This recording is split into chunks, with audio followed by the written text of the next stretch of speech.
नमस्कार, स्वागत है आपका सत्य एकेडमी जौनपुर पर।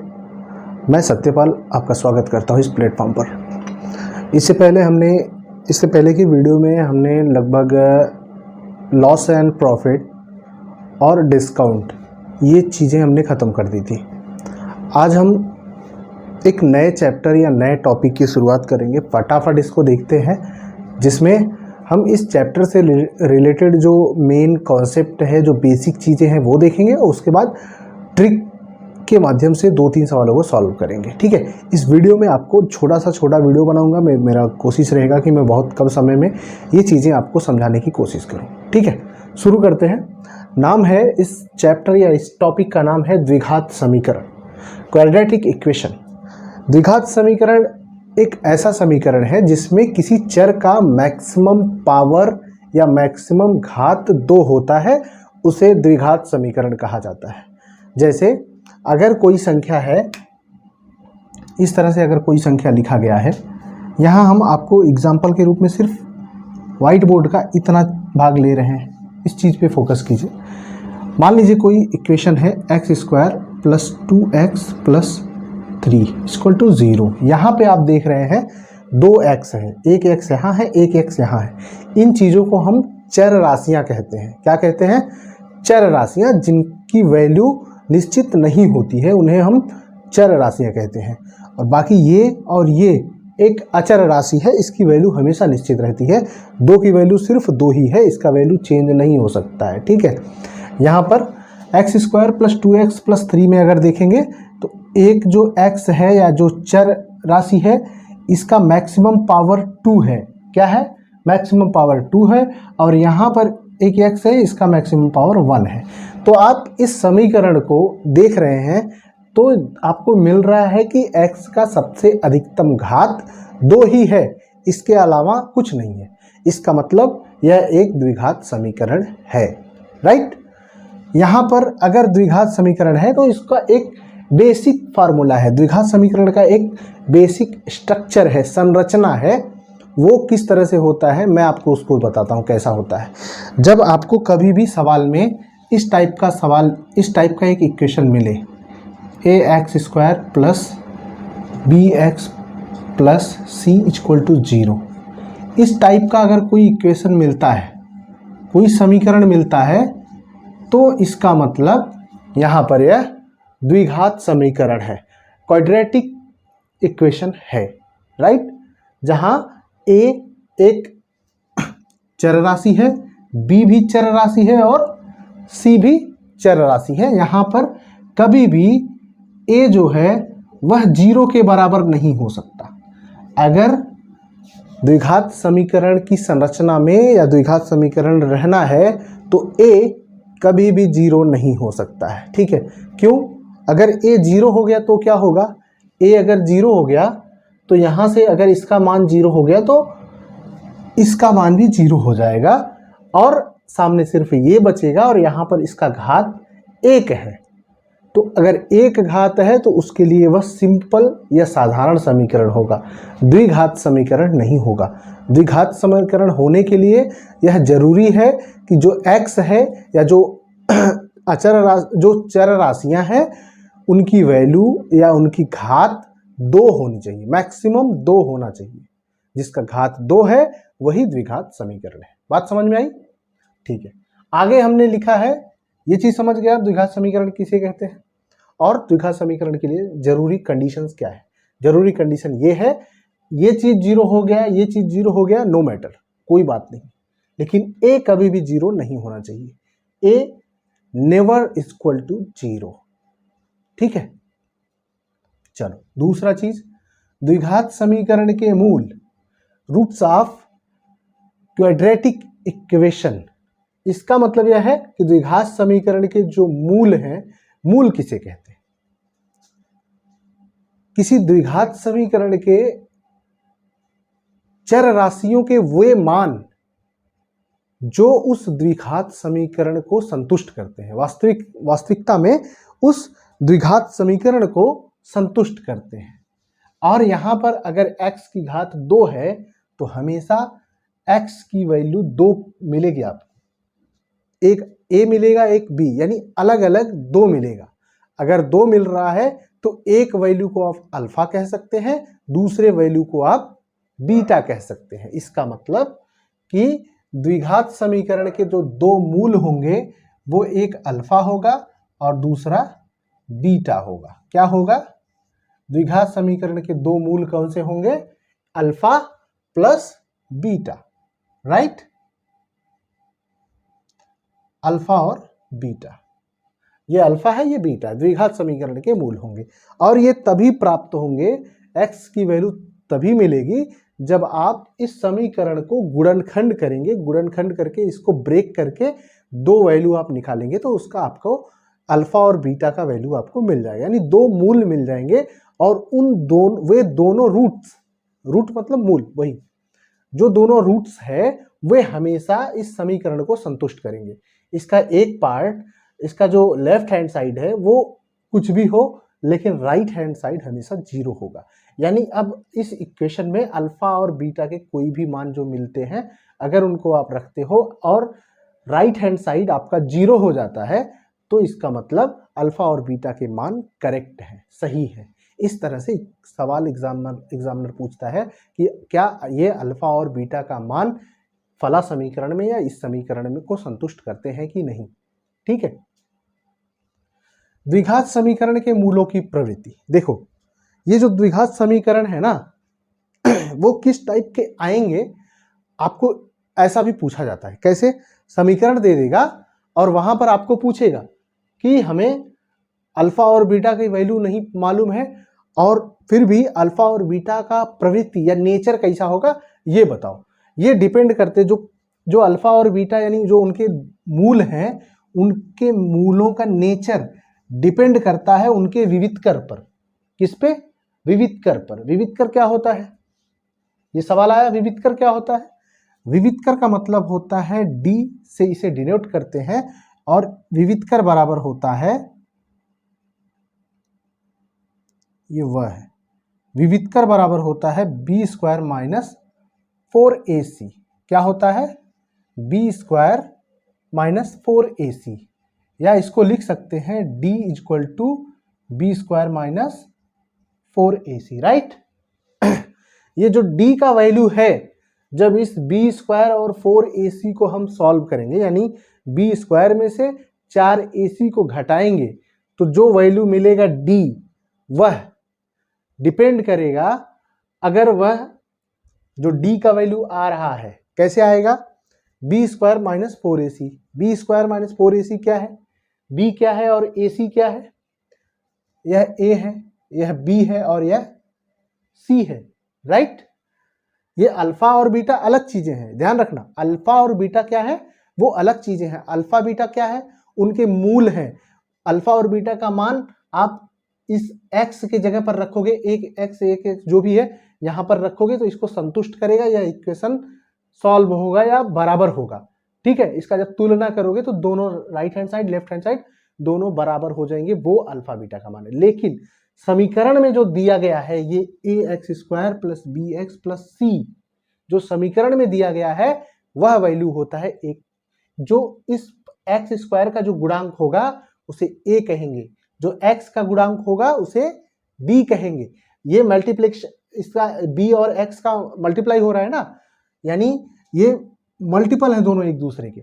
यानी जो एक्स स्क्वायर का मल्टीपल है वो a होगा, जो x का मल्टीपल है वह b होगा, और जो अचर है, अचर का मतलब इसके साथ कोई भी चर राशि नहीं अटैच है, उसे हम c कहेंगे। ठीक है। जैसे इस तरह से समीकरण होते हैं, x square plus 5x plus 6, ठीक है, ये एक समीकरण होगा। X square minus x minus x minus x, x square minus x plus 6, ये समीकरण हो गया।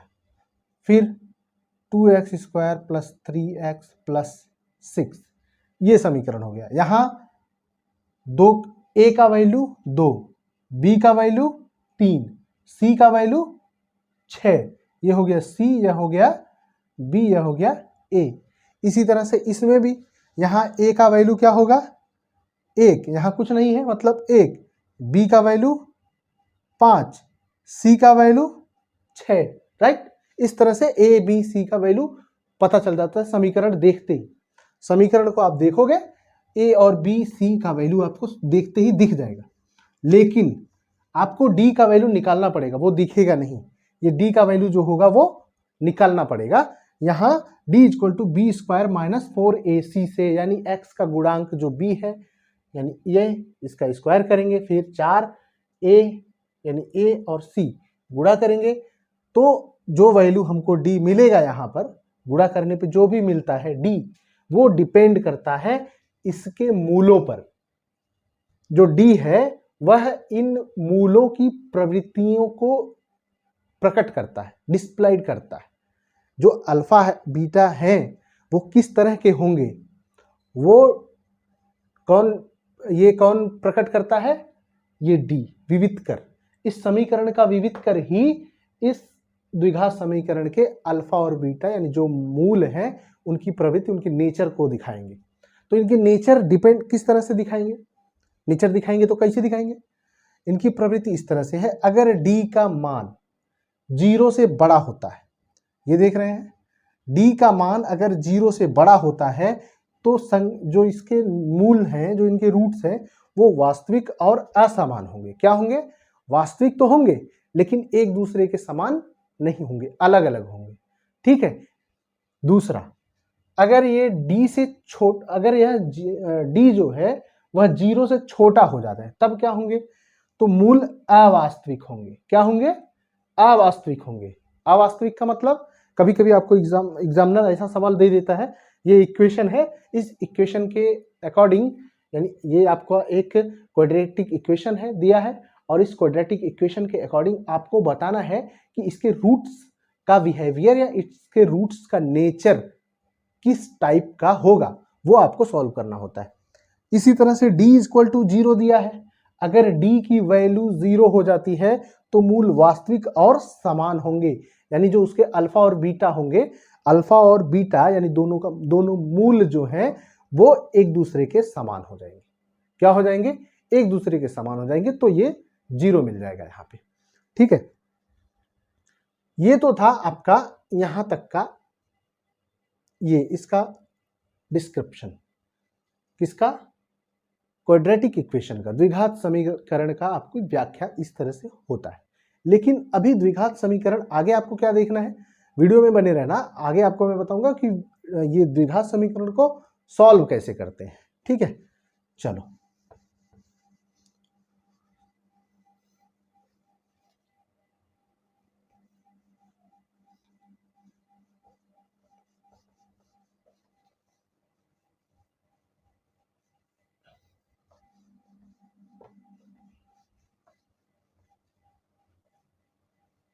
चलिए देखिए, ये जो द्विघात समीकरण है मैंने बताया इसमें दो मूल आपको मिलेंगे। अगर कोई भी द्विघात समीकरण है इसमें हमेशा दो मूल मिलेंगे। इसको सॉल्व करने के लिए दो टाइप से आप इसको सॉल्व कर सकते हैं। जैसे कोई समीकरण है, मान लीजिए एक समीकरण ले लेते हैं, x square minus 7x plus 12 लिखते हैं, प्लस 12 इक्वल टू 0 लिखते हैं, ठीक है। इसको हमको देखना है। यहां आप देख रहे हैं, क्या देख रहे हैं आप, ए का मतलब एक, कुछ नहीं है, मतलब ए का मतलब एक, बी का मतलब -7। देखो हमेशा कभी भी इसका ए बी सी का वैल्यू लेंगे ना, तो इसे हमेशा माइनस या प्लस जो उसके साइड में जो उसके लगा हुआ चिन्ह है उस चिन्ह के साथ रखेंगे। ये बी का मतलब -7, सी का मतलब +12, ठीक है। ये तो ए बी और सी मिल गया आपको। अब क्या करेंगे, अगर ए बी और सी मिल जाता है तो क्या करेंगे, देखो हमें, अगर ये तो ए बी सी हो गए, इनके मतलब इनकी संख्या, इनकी जो ये है ये चर संख्याएं हो गई। क्या हो गई, चर संख्याएं हो गई, जिसमें ये एक अचर है और ये सब चर है। इसके अकॉर्डिंग जो चर संख्याएं हैं ए बी और सी मिल गई, ठीक है। लेकिन इसका मूल ज्ञात करना हो, इनके रूट ज्ञात करने हो जो कि x की वैल्यू होते हैं, तो x की वैल्यू ज्ञात करना हो तो कैसे ज्ञात करेंगे। इसको दो टाइप से ज्ञात कर सकते, एक फ्रैक्शन करके इसका गुणनखंड करके ज्ञात कर सकते हो, दूसरा श्रीधराचार्य का एक महान गणितज्ञ थे हमारे श्रीधराचार्य,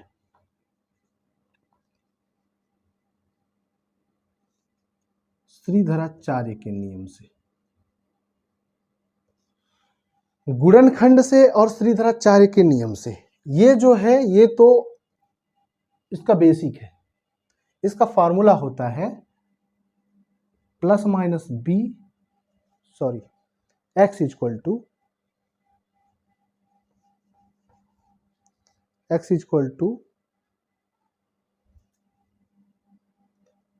श्रीधराचार्य का फॉर्मूला क्या है, x equal to minus b plus minus under root b square minus 4ac upon 2a।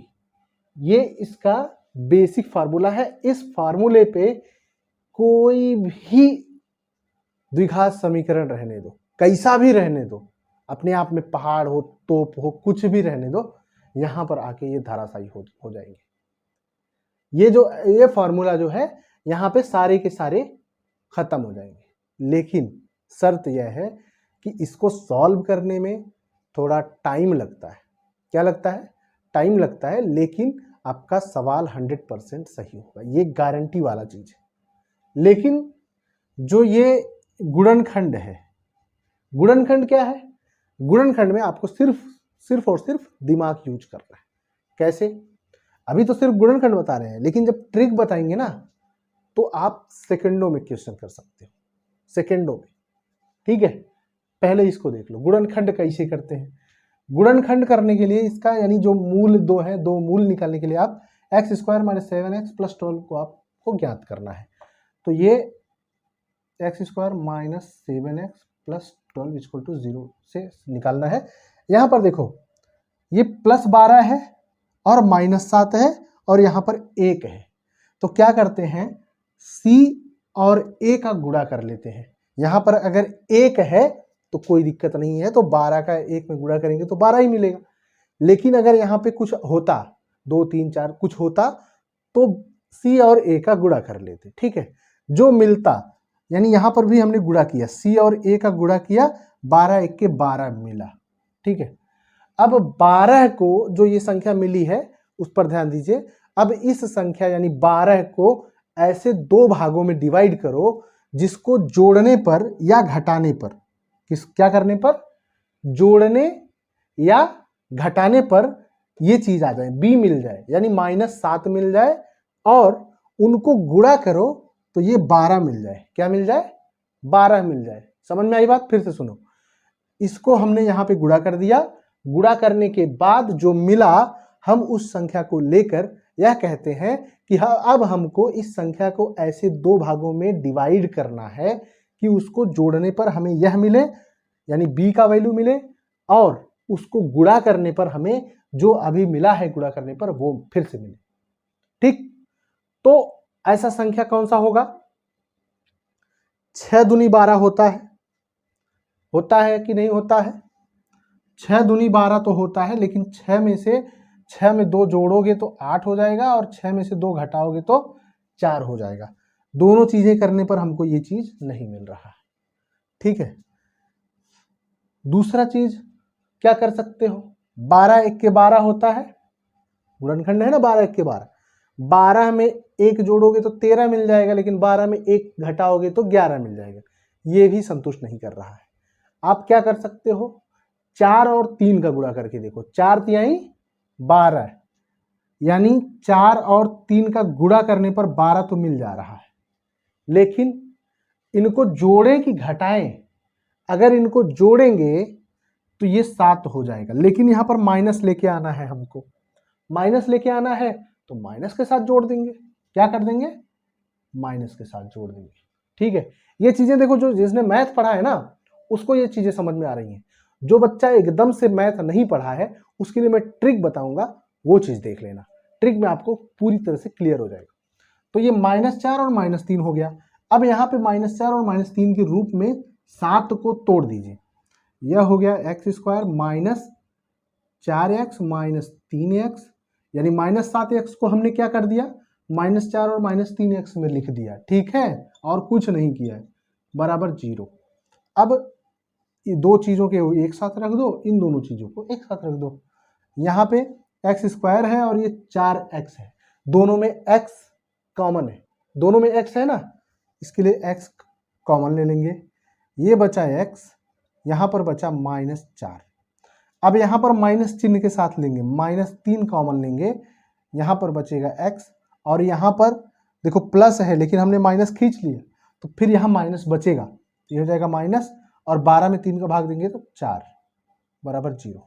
अब देखो x - 4 फिर से कॉमन हो गया, तो x - 4 फिर से कॉमन ले लो और x और -3 बच गया, ठीक है। तो ये हो गया x - 4 x - 3 इक्वल टू 0। इसका मतलब यह है, इसको मिटा देते हैं, इसका मतलब यह है कि x - 4 इक्वल टू 0 और x - 3 इक्वल टू 0। क्यों? क्योंकि अगर एक बार x का वैल्यू 0 रखोगे, यहाँ पर 0 रख दिया तो 0 में x - 3 का गुणा किया तो भी 0 हो जाएगा, और x - 3 का मान 0 समझ लिया तो इसको 0 करने से, इसमें गुणा करने से 0 का, फिर वो भी 0 हो जाएगा। यानी दोनों कंडीशन में x - 4 equal to 0, x - 3 equal to 0 रखते हैं, तो x इक्वल टू -4 वो साइड जाएगा तो प्लस हो जाएगा, x इक्वल टू 4, यहाँ पे x - 3 इक्वल टू 0, यानी x माइनस उधर गया तो ये भी पॉजिटिव हो जाएगा, यानी x equal to 3 and x equal to 4। यहाँ पर x के दो वैल्यू आ गए, एक हो गया अल्फा और एक हो गया बीटा। क्या हो गया? एक हो गया अल्फा और दूसरा हो गया बीटा। हम बात कहाँ कर रहे थे? इस समीकरण का, x² - 7x + 12 की बातें हम कर रहे थे। अब देखो एक चीज और आता है, ये अल्फा और बीटा दो चीजें तो मिल गई, लेकिन कभी कभी एग्जामिनर ये पूछ देता है कि अल्फा और बीटा का योगफल क्या होगा और अल्फा और बीटा का गुणनफल क्या होगा। ठीक है, आज हम इस वीडियो में पूरी तरह से द्विघात समीकरण को खत्म कर देंगे। ठीक है, चलो अगर पूछता है, देखो ये समीकरण का यूज आप उस जगह पर करो जहां पर ये गुणनखंड ना होता हो। कभी कभी क्या होता है, गुणनखंड हमको नहीं मिलता है, सभी चीजों का गुणनखंड नहीं हो सकता है ना, तो इस समीकरण का यूज वही होगा जहां गुणनखंड नहीं होगा। यहां से आप समीकरण से बी ले लो, फिर ए ले लो और सी ले लो, भाग करके सॉल्व कर लो, आपको एक्स की वैल्यू आ जाएगी। ठीक है, तो ये चीजें हैं जहां गुणनखंड नहीं होता है वहां यूज करो, लेकिन जब गुणनखंड होता है तो आसानी से आप गुणनखंड करके ऐसा आप एक्स यानी अल्फा और बीटा का वैल्यू निकाल लो। ठीक है, चलो यहां आपको मैं बताना चाहता हूं एक्स यानी ये जो अल्फा है, अल्फा और बीटा का योगफल और गुणनफल क्या होता है। देखो अल्फा मिल गया मान लो 4, बीटा मिल गया मान लो 3, 4 और 3 मिला था, एक एक्स का मान अल्फा यानी 4 हो गया, एक बीटा का मान 3 यानी ये 3 हो गया। यहां पर जो एक्स का मान है, इस समीकरण में एक्स का मान चाहे 4 रखो चाहे 3 रखो, दोनों स्थितियों में यह समीकरण संतुष्ट होगा। कैसे देख लेते हैं। 4 का वैल्यू एक्स रखो, 16 माइनस ये हो गया 7 चौक 28 प्लस 12 बराबर 0, 16 और 12 28 और माइनस 28, 0 हो गया ना, 0 बराबर 0, राइट। इसी तरह से अब ये एक बार 3 रख के देख लो, हमने 4 रख के देखा, 3 रख के देखो, 3 त्रिक 9 माइनस 3 सत्ते 21 प्लस 12, 12 है ये, 12 और 9 21 माइनस 21 बराबर 0, राइट। यानी ये जो अल्फा और बीटा है, इस द्विघात समीकरण का यही जादू है। जब हम कोई मान निकाल लेंगे, x के कोई भी मान, हमेशा दो मान आएंगे, ठीक, x का कोई भी दो मान आया तो इन दोनों मानों का मान अगर हम वैल्यू इस समीकरण में रखेंगे तो हमेशा इस समीकरण को संतुष्ट करेगा। अगर संतुष्ट नहीं करेगा तो ये समीकरण यानी आपका जो x का वैल्यू है वो गलत है। ठीक है, हाँ बताना क्या चाहता था मैं, यहां पर देख रहे हैं आप, ये जो 7 की वैल्यू मिली है, 7 का ये वैल्यू कैसे मिला है?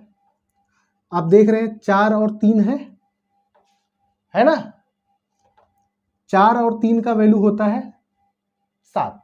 अगर आपको कोई समीकरण ना दिया हो, सिर्फ अल्फा और बीटा दिया हो, क्या दिया हो ध्यान से समझो, समीकरण ना दिया हो बट आपको एक्स स्क्वायर की वैल्यू यानी अल्फा और बीटा दिया हो, तब आप समीकरण को कैसे बनाएंगे? समीकरण पूछ लिया गया, ये अल्फा बीटा है, ये दिया गया है, जैसे मान लो यहां पे, ठीक है, मान लो ये समीकरण नहीं है, ठीक है, चलो सिर्फ इतना दे दिया गया, अल्फा इतना है, बीटा इतना है, अल्फा बीटा यानी समीकरण का कोई भी समीकरण है, इसके 2 मूल दिए गए हैं, इस 2 मूल के अकॉर्डिंग आपको समीकरण बनाना है। तो कैसे बनाओगे? समीकरण बनाने के लिए क्या होता है, इसका फॉर्मूला है, ये होता है x square minus alpha plus beta, क्या होगा? Alpha plus beta plus alpha into beta, sorry यहां एक्स भी रहेगा एक, बराबर 0। ये समीकरण का फॉर्मूला है। क्या करोगे आप? X square minus alpha plus beta x plus alpha into beta equal to 0। अब इसमें आप रख दो, ये मिला आपको एक्स स्क्वायर माइनस 4 और 3, अल्फा का मान 4, बीटा का मान 3, 4 और 3 जोड़ना तो जानते ही होगे ना सब लोग, 4 3 7, 7 और x plus alpha beta, alpha beta मतलब अल्फा इंटू बीटा का मतलब आपस में गुणा, 4 तिहाई 12 बराबर 0, बन गया समीकरण, राइट? यस।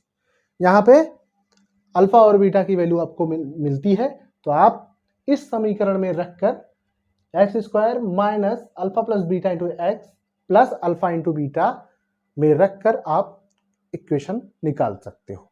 अगर आपको इक्वेशन नहीं मालूम है, यहां से आप इक्वेशन पता कर सकते हो, ठीक है। दूसरा चीज, अगर कहा जाए 2 चीजें एक साथ दे दी जाए, अल्फा प्लस बीटा और अल्फा इंटू बीटा, इसका मान निकालना है आपको, तो कैसे निकालोगे? अल्फा प्लस बीटा और alpha into beta, alpha plus beta का वैल्यू होता है बी अपान ए, क्या होता है? अल्फा प्लस बीटा का वैल्यू होता है माइनस बी अपान ए, तथा अल्फा इंटू बीटा का वैल्यू क्या होता है? सी अपान ए, क्या होता है? सी अपान ए, ठीक है।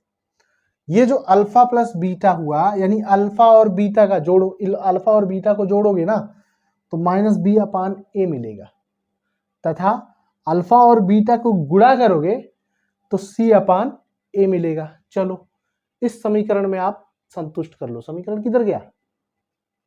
ओए कितने गया तू, उड़े गलते? चलो याद है ना, x square minus 7x plus 12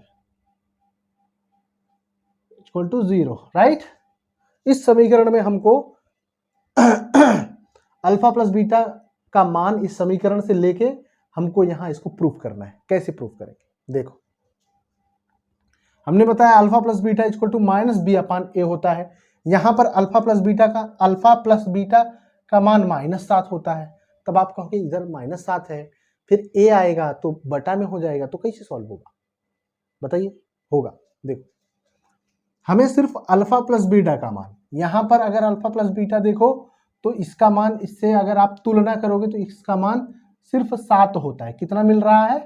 -7, sorry alpha plus beta का मतलब यहां पे मिल रहा है -7, ठीक है। -7 नहीं यार, माइनस तो फॉर्मूला में होता है, सिर्फ 7। अल्फा और बीटा का, ये अल्फा प्लस बीटा की वैल्यू कहाँ क्या मिल रही है? यहाँ पे 7 मिल रहा है, लेकिन यहाँ अल्फा प्लस बीटा का मान माइनस बी अपान ए लिखा है, तो चलो माइनस बी अपान ए भी संतुष्ट कर देते हैं, ठीक है। तो अल्फा प्लस बीटा मतलब माइनस बी अपान ए, माइनस बी मतलब माइनस रखेंगे, ये बी का मतलब 7, ए का मतलब 1 है, ए का मतलब एक है, मतलब कुछ नहीं, यानी हम अल्फा प्लस बीटा के जगह पर -7 लिख सकते हैं, यानी यहाँ पे हम -7 लिख सकते हैं। ठीक, फिर अल्फा इंटू बीटा सी अपान ए, अल्फा इंटू बीटा सी अपान ए, 12/12 ए का मतलब 1 यानी 12, फिर से 12, अल्फा इंटू बीटा यहाँ हमने 12 रखा था, ये 12 है। ठीक है, इसका मतलब तीनों तरफ से समीकरण संतुष्ट है। राइट, अब आपको अगर अल्फा बीटा दिया गया है यानी उसके मूल दिए गए हैं, मूल दिए गए हैं तो आप समीकरण ज्ञात कर सकते हैं। अगर समीकरण दिया गया है तो पूछा जाए उनके मूलों का योगफल अथवा उनके मूलों का गुणनफल कितना है, सिर्फ अल्फा बीटा दिया गया है। अगर अल्फा बीटा दिया गया है तो आपको अगर पूछा जाए उनके मूलों का गुणनफल और उनके मूलों का धन यानी सम कितना होगा तो बता सकते हैं। लेकिन अगर सिर्फ समीकरण दिया गया हो और यहां पर पूछे आपको अल्फा बीटा नहीं मालूम है, निकालने की जरूरत नहीं, बिना निकाले अगर आपको पूछे कि बिना निकाले आप अल्फा और beta, alpha plus beta, alpha into beta का मान निकालो, तो अल्फा प्लस बीटा क्या करेंगे आप, -b upon A, -b upon A मतलब माइनस रखेंगे और ये -7, ए का मतलब 1, -7 प्लस हो जाएगा, alpha plus beta equal to 7। ठीक है, फिर पूछ लिया alpha into beta equal to C upon A, C upon A मतलब 12/a, मतलब 12/a मतलब 1, क्योंकि ए की वैल्यू 0 है, सॉरी 1 है, यहाँ ए की वैल्यू 1 है ना, यानी ये हो जाएगा 12, अल्फा इंटू बीटा भी 12 है। ठीक है, चलो देखो, अगर कोई समीकरण दिया गया है और उसका आपको अल्फा बीटा या उसके मूल ज्ञात करना हो यानी x का मान ज्ञात करना हो तो आप फटाफट कैसे हल करोगे उसको देखते हैं। उसको देखते हैं।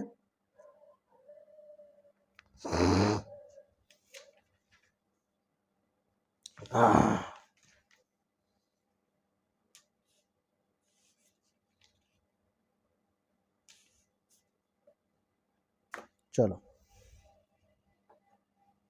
x² plus 2x plus 4 equal to 0 दिया है, इसका वैल्यू आपको ज्ञात करना है, x की वैल्यू ज्ञात करनी है तो क्या करोगे आप, हमने बताया सबसे पहले देखो, इस बार हम दोनों ट्रिक यूज करेंगे, पहला और दूसरा दोनों। ठीक है, अगर यहां पर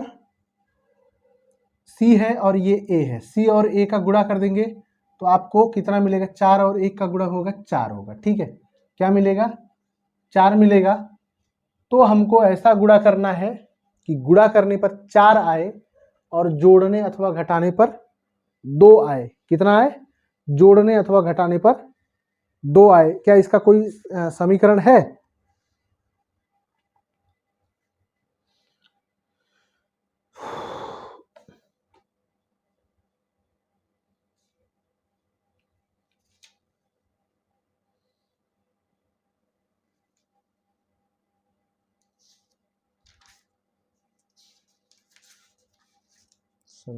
समीकरण किधर गया, देखना पड़ेगा। चलो ठीक है, हेलो, ये देखो x² माइनस 6x प्लस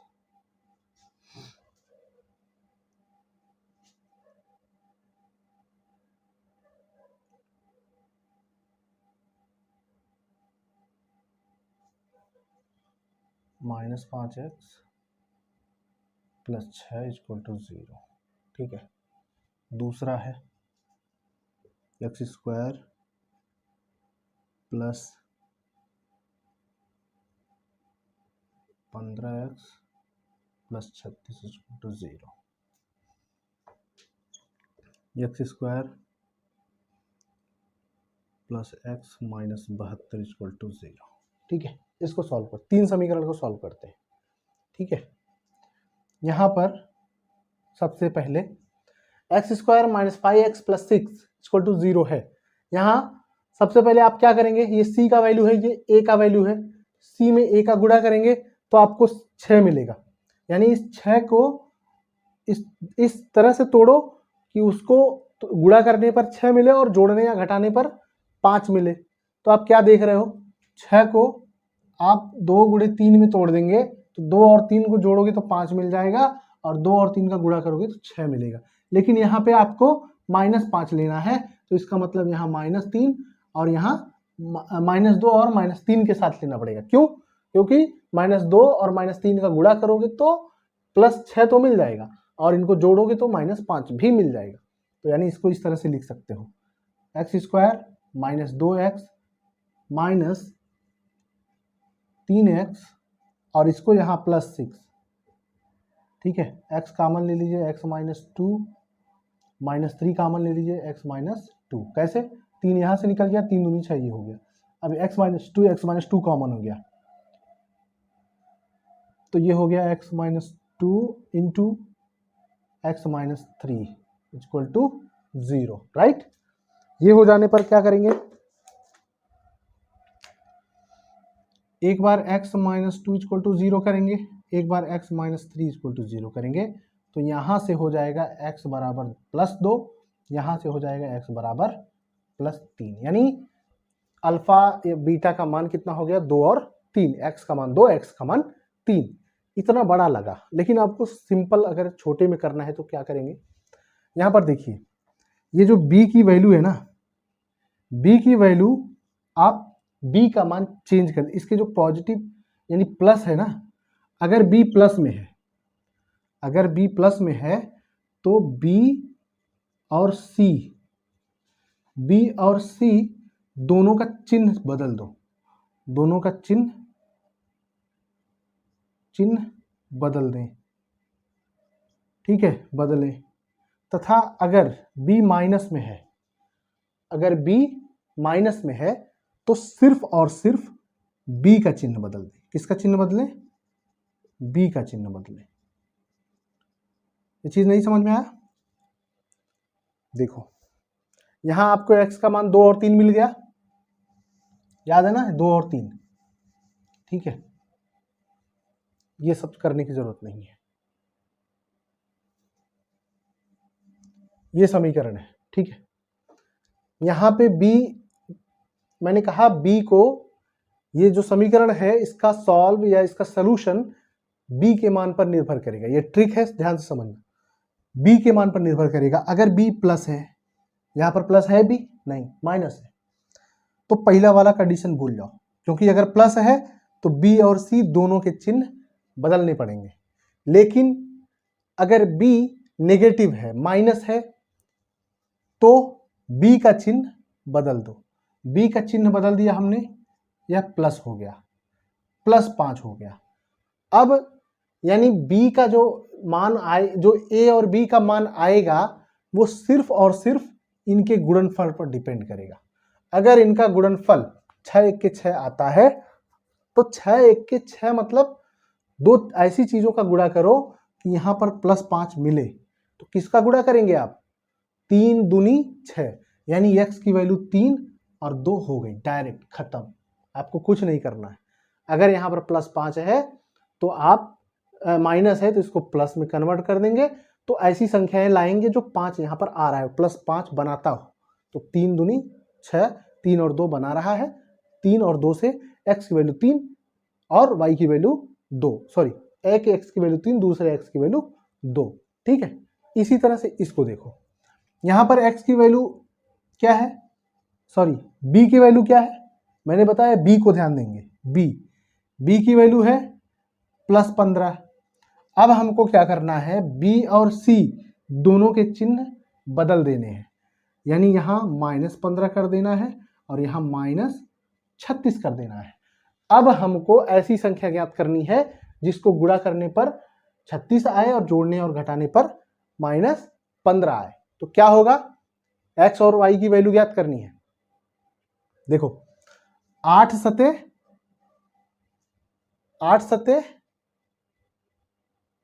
56 होता है, 9 4 13, 9 4 36। इसका गुणनखंड नहीं, ये 56 है, सॉरी, ये देख लीजिए, ये 56 है, ठीक है, ये 56 है। 8 और 7 का गुणा करेंगे तो 8 सते 56 होगा। 8 और 7 का गुणा किया, लेकिन ये -15 लाना है। 8 और 7 तो आपको मिल गया, लेकिन यहाँ -15 लाना है और यहाँ -56 लाना है। तो क्या करेंगे, माइनस यानी एक को माइनस करेंगे और दूसरे को भी माइनस करेंगे। तो यानी इसका जो चिन्ह हो, इसका जो वैल्यू होगा, x की वैल्यू जो होगी वो -8 और -7 होगा, तब जाके यह -15 होगा। यानी ये जो x की वैल्यू जो होगा ये -8 और -7 होगा, ठीक है। तब जाके यह 8 और 7 जोड़ेंगे तो 15 आपको मिलेगा, राइट। इसी तरह से इसको देखते हैं। यहां देखो प्लस है, अब इसका क्या करना है, हमको माइनस कर देना है और इसको इसी तरह से रखना है। हमें एक ऐसी संख्या निकालनी है जिसको इसका -8 और -7 का गुणा करेंगे तो ये +56 हो जाएगा ना। -8 और -7 का गुणा करेंगे तो +56 हो जाएगा और ये -15 हो जाएगा, ठीक। अब यहां पर b का चिन्ह हमने बदल दिया। b का चिन्ह बदलने पर हमको क्या मिला कि ये प्लस था, ये माइनस हो गया, लेकिन यहाँ क्या है, 1 है। अगर कुछ नहीं लिखा गया है तो इसका मतलब यह कितना है, 1 है। और हमको मिलना कितना है, 72 मिलना है, माइनस में, वो भी -72 लाना है। तो क्या करेंगे, 9 अठे 72, 9 अठे 72, 9 और 8, हमको यहाँ -1 लाना है, यानी +9 रहने देंगे और -8 कर देंगे, ठीक है। क्या करेंगे, -8 कर देंगे। एक का मान 9 और दूसरे का मान -8। इस तरह से आप इस सवाल को, यानी इस टाइप के द्विघात समीकरण जो होंगे उसको आप सॉल्व कर सकते हैं, ठीक है। ठीक है, वीडियो थोड़ा लंबा हो गया, उसके लिए सॉरी। तो उम्मीद है यह सेशन आपको पसंद आया होगा, समझ में आया होगा। अगर समझ में आया हो तो लोगों को बताओ कि किस तरह से पढ़ाई होती है, या अगर अच्छा लगता है तो लोगों को भी इसका फ़ायदा हो, ठीक है। तब तक आप अपनी तैयारी पर पुरजोर मेहनत करो। मिलते हैं नेक्स्ट क्लास में। जय हिंद।